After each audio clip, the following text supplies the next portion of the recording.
আসসালামু আলাইকুম। আজকে আমি আপনাদেরকে একজন দুঃখিনী মায়ের কথা বলবো। দুঃখিনী মায়ের কথাটা হয়েছে, একজন দুঃখিনী মা সন্তানকে যখন গর্ভে আনে, তখন সন্তানের গর্ভে আসাটা যেমনটা আনন্দের ব্যাপার, তেমন অনেকটা কষ্টের ব্যাপার। কারণ এটার ব্যথাটা একজন মাই বুঝে। তো এই মায় বুঝে সন্তানটা যখন আস্তে আস্তে মায়ের গর্ভে বাড়তে থাকে, তখন প্রথম 3 মাস কিংবা 5 মাস মা তো কিছুই খাইতে পারে না, মা ঘুমাইতে পারে না, খাইতে পারে না। তারপর যখন 5 মাস চলে যায়, তখন হয়তো মা কিছুটা খেতে পারে, আবার সবার ক্ষেত্রে কিন্তু তা হয় না, আর বিভিন্ন ধরনের সমস্যাগুলো দেখা দেয়। হ্যাঁ, তখন মাদের কি হয়, আস্তে আস্তে যখন দিন গণাতে লাগে, তখন এই সাইড দিয়ে যেন সন্তান লাফালাফি করতেছে, অনেকটা ব্যথা পায়, ওই সাইড দিয়ে ব্যথা পায়, ঘুমাইতে পারে না, রাত হলে ঘুমাইতে পারে না, দিন হলে ঘুমাইতে পারে না। তারপরেও যেন সন্তান লাফালাফি করে, মার থেকে ব্যথা লাগতেছে না, মার কাছে অনেকটা খুশি লাগতেছে। আমার সন্তানটা আমার গর্ভে ভালো আছে, আমার সন্তানটা খেলতেছে, মাথায় ডুসুম ডাসুম করিতেছে। এটা একজন মার কাছে গর্ব লাগে। তো একজন সন্তান মাকে সবসময় খোঁটা দেয় যে, মা আমি তোমার ঋণ শোধ করব। মা সন্তান আসলো, বড় করলো, লেখাপড়া করালো, এখন সন্তানটা অনেক বড় হয়ে গেছে।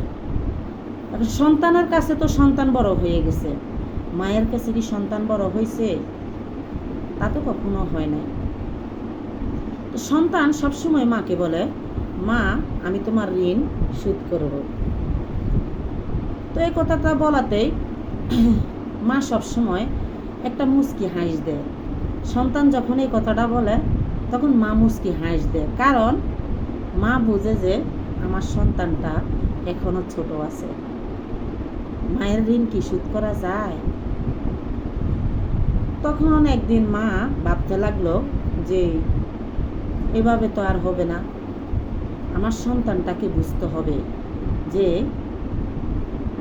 মায়ের ঋণ, মায়ের গর্ভের ভাড়া কখনো দেওয়া যায় না, মায়ের দুধের ঋণ কখনো শোধ করা যায় না, এটা আমার সন্তানকে বুঝতে হবে।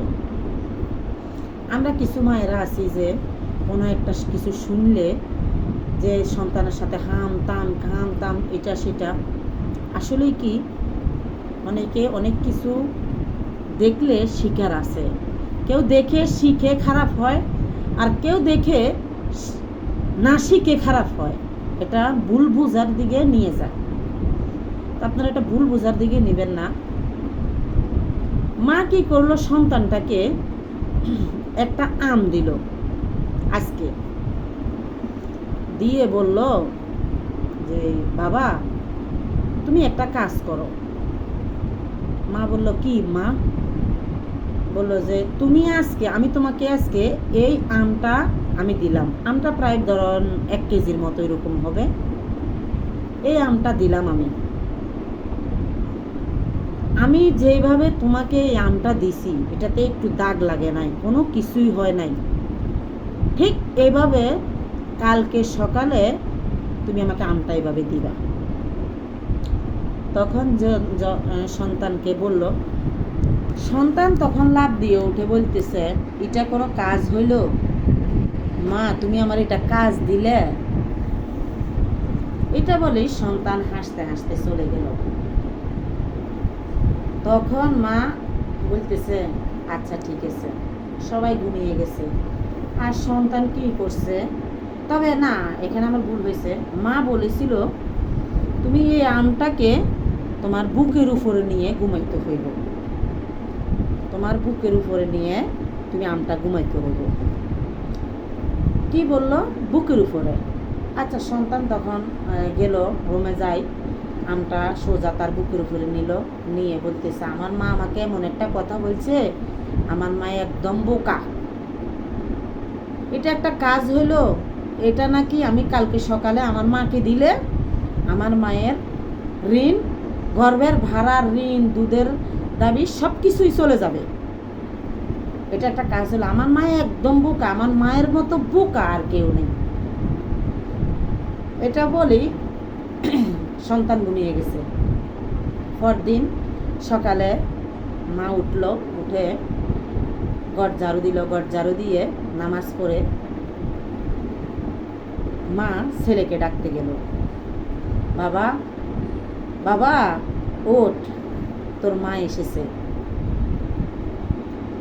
তখন 3টা ডাক দিল, আর বাবা ওই দূর থেকে তাকিয়ে আছে। আজকে মা ছেলে কি করতেছে আজকে আমি দেখব। তখন ডাকের সাথে সাথে ছেলেটা চমকে ঘুম থেকে উঠল, উঠে দেখতেছে ছেলেটার ফিটের নিচে আমটা পড়ে একদম থেতলিয়ে গেছে, এটা আর খাওয়ার মতো না। তখন ছেলে বলতেছে, হায় হায় হায়, এখন আমি কি করব? আমি আমার মাকে এখন আমি এই আমটা কিভাবে বুঝ দিব? হ্যাঁ, তখন ছেলে চোখ কষাইতে কষাইতে যাইয়া দরজাটা খুললো, দরজা খুলে বলতেছে, মা হাত দিয়ে রাখছে, দে। বলতেছে, মা এটা তো থেতলিয়ে গেছে আমার ফিটের নিচে পড়ে।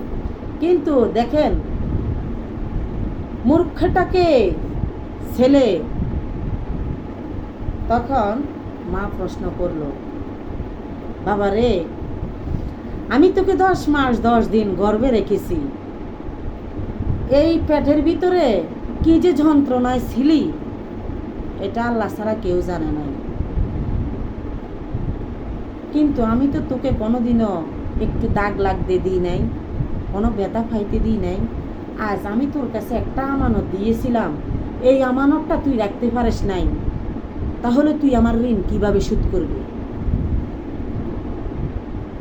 তখন দূর থেকে বাবা এসে বলল, শোন বাবা, মায়ের ঋণ কখনো শোধ করা যায় না। জানিস, যখন অনেক রাতের বেলা তুই কান্না করতি, তোর অসুখ হতো, তখন তোর মা সারা রাত ঘুমাতো না, আর আমি সারাদিন ক্লান্ত হয়ে তোর কান্না সহ্য না করতে পারতাম, তোমার মাকে অনেক বকাঝকা করতাম। তারপর তোমার মা তোমাকে নিয়ে ঘর থেকে বাইর হয়ে যাইত। বাবা, তুমি যখন এই সাইডে প্রস্রাব করে দিতা, তোমার মা ওই সাইডে নিত। বরফুর শীত, ঠান্ডা, কুয়াশা, চারিদিকে কুয়াশা, কিন্তু তোমার ওই মা তোমার প্রস্রাবে শুয়ে থাকতো, তার থেকে ঠান্ডা লাগতো না। সকালবেলা হলে তোমার এক ঘাটটি কাপড় নিয়ে ওই খালফারে যাইয়া ধুইয়ে আনতো। আমার সন্তানকে আবার রাতে আমি রাখতে হবে সুন্দর করে। তুমি তোমার সেই মাকে বলছো তার ঋণ শোধ করবে। তখন ছেলে কি করলো, জড়িয়ে মায়ের পায়ে চাবি ধরে কান্না করতে লাগলো, মা, মা গো, আমি আর কখনো বলবো না তোমার ঋণ শোধ করব। মা, তোমার ঋণ কখনো শোধ করা যাবে না, তোমার জন্য আমি এই পৃথিবীতে এসেছি। তোমার মতো মা যেন হাজার হাজার গড়ে জন্মগ্রহণ করে। মা, তোমার মতো মা, তোমরা হয়েছো মা জনম দুঃখিনী মা, তোমাদেরকে আমি জানাই সেলুট। মা, মায়ের মতো আপন কেউ হয় না। সন্তানের আঙুল কাটলে সবার আগে উদ্দেশ্য পায় মা।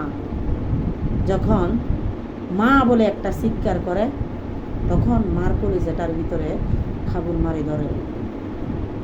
মা বলতে পারে, আমার সন্তান সুখে আছে না দুঃখে আছে।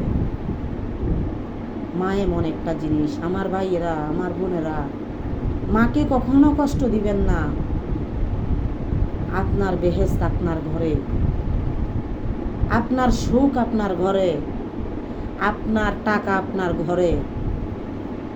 আপনি আপনার মায়ের ভালোবাসাটা কিনুন, অর্জন করুন। আপনার সুখ আল্লাহ পাক এমনিতেই আপনাকে দিবে, আর কিছুই লাগবে না। আমার কথাতে যদি ভুল হয়ে থাকে ক্ষমা করে দিবেন। আমি যতটুকু পারি আপনাদেরকে বলি, ভালো নজরে দেখবেন সবাই। আসসালামু আলাইকুম ওয়া রাহমাতুল্লাহি ওয়া বারাকাতুহু।